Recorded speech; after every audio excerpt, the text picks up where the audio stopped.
Assalamualaikum warahmatullahi wabarakatuh. Selamat pagi, selamat siang, selamat malam, selamat Anda dimanapun berada.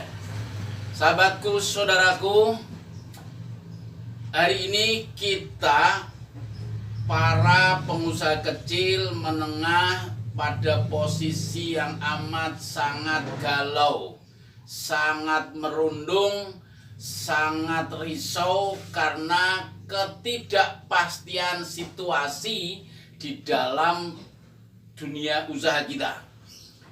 Hari ini akibat wabah endemik corona yang sudah berjalan sejak awal Januari hingga sampai hari ini Januari, Februari, Maret, April.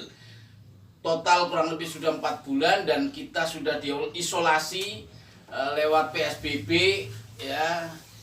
Itu kurang lebih 1 bulan, tapi corona belum juga pergi, belum juga sirna.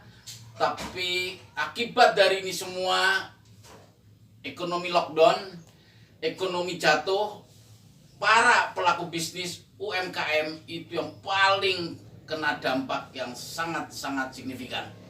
Banyak sekali yang sudah menutup bisnisnya, banyak sekali yang sudah mem-PHK karyawannya, dan banyak sekali yang sudah melakukan restrukturisasi maupun efisiensi untuk sekedar bertahan hidup, bertahan bisnisnya pun hari ini sangat-sangat amat susah. Maka itu apa yang harus kita lakukan sahabatku dalam posisi seperti ini? Saya yang pertama selalu sarankan adalah yakinlah bahwa semua ini ujian dari Allah. Jadi para pelaku bisnis, semua para pengusaha, para usaha mikro, saya harus sarankan kita punya pemahaman yang sama, yakni ini semua adalah ujian. Namanya ujian, pasti Allah datangkan supaya kita memberikan jawabannya, memberikan totalitas pengelolaannya, memberikan segala ilmu yang kita punya untuk total bagaimana mengelola bisnis-bisnis yang kita jalankan. Sehingga ujian ini pasti ada waktunya, pasti ada akhirnya, pasti ada batasnya. Dan ketika kita bisa lolos, maka kita akan menjadi pemenang. Maka itu pemahaman pertama yang harus kita pahamkan dalam situasi seperti ini adalah ini ujian dari Allah. Ya, kita harus mengambil hikmah dari sebuah proses yang namanya ujian. Ujian kita membuat kita matang jiwanya, matang mentalnya, karena kita harus menjawab soal-soal di dalam bisnis kita supaya bisnis kita tetap terus bertahan, tetap kita harus lanjutkan. Jangan sampai sesulit apapun bisnis kita berhenti. Ya, karena ganti produk itu boleh. Jadi kalau dalam kesulitan ini bisnis Anda merasa sudah tidak layak, circle bisnisnya, putarannya sudah habis, silakan ganti produk. Ya, tapi jangan berhenti bisnis.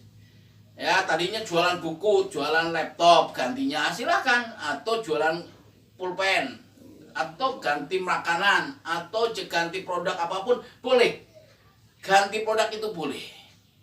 Ya, tapi yang tidak boleh menghentikan bisnisnya. Kita jangan berhenti bisnis karena kita harus terus ikhtiar, terus ikhtiar.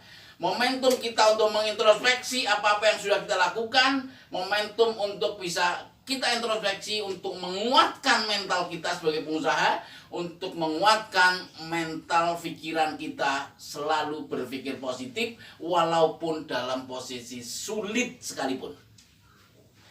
Kawan-kawan sudah banyak yang mengeluh, kawan-kawan yang sudah banyak yang tidak bertahan lagi karena apa daya harus rasional di dalam bisnisnya, sehingga terpaksa mem-PHK karyawannya, terpaksa harus restrukturisasi, terpaksa harus menunggak atau menunda pembayaran cicilan dan seterusnya. Ya, itu bagian-bagian dari kelihayan kita di dalam berbisnis. Ya, maka itu sering saya katakan bahwa pelaut ulung tidak terlahir dari gelombang yang tenang, tapi pelaut ulung terlahir dari gelombang lautan yang naik turun. Naik turunnya bisnis inilah ujian. Inilah yang harus kita sadari.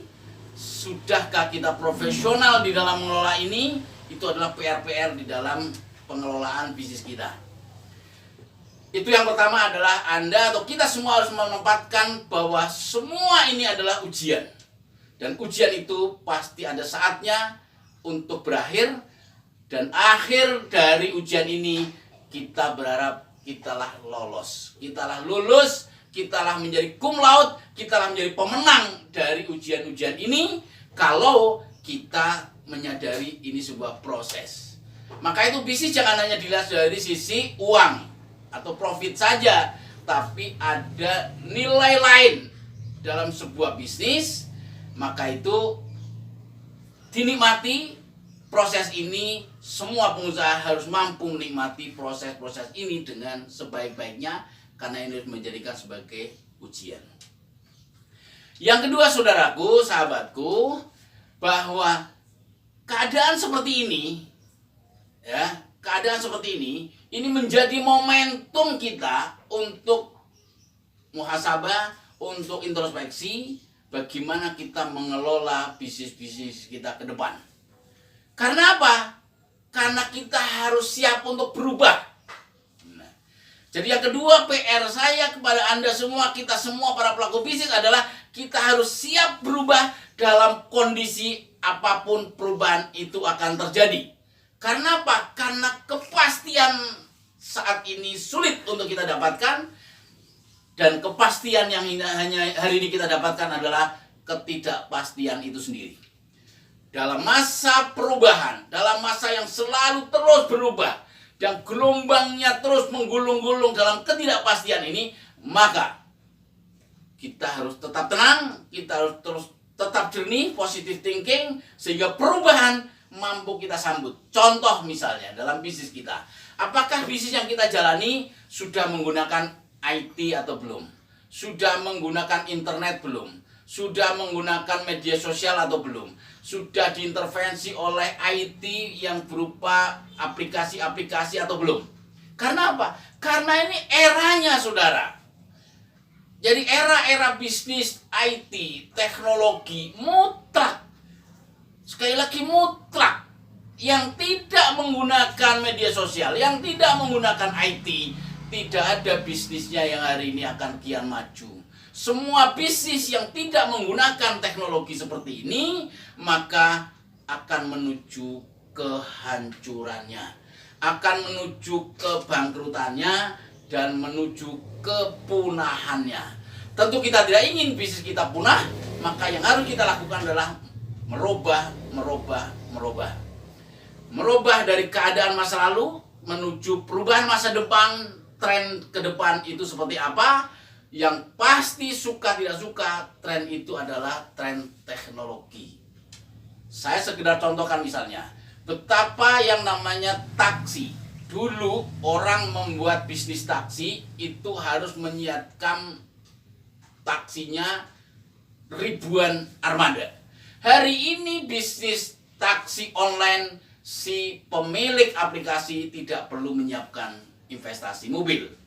Cukup menyiapkan aplikasi supaya oranglah yang menjadi membernya, supaya masyarakatlah yang menjadi bergabung menjadi anggotanya, dan mobil motor masyarakat itulah yang hari ini menjadi Gojek, menjadi Grab, dan seterusnya. Itu dimainkan dengan teknologi, dengan aplikasi, dan hari ini semua sudah harus kita ikuti. Yang tidak mengikuti teknologi, yang tidak mengikuti perubahan-perubahan ini pasti menuju kepunahan. Saudaraku, sahabatku, yang terakhir saya ingin sampaikan bahwa apa dari ini semua, pesan saya yang ketiga adalah jadilah menjadi pembelajar. Seorang pengusaha jangan berhenti untuk belajar, seorang pengusaha jangan berhenti untuk mengupdate, seorang pengusaha jangan berhenti untuk tidak mereform ilmu pengetahuannya, pengalamannya, maupun lingkungan bisnisnya untuk kita terapkan supaya menjadi lebih modern, lebih aktual, lebih mengikuti zaman. Karena itu kita harus menjadi pembelajar yang baik. Menjadi pembelajar yang baik adalah harus yang kita selalu usahakan menjadi apapun kita, khususnya seorang pengusaha, harus terus belajar, dan belajar. Terima kasih saudaraku, mudah-mudahan bermanfaat. Oke, sekarang saudaraku waktunya subscribe ya, karena subscribe itu gratis.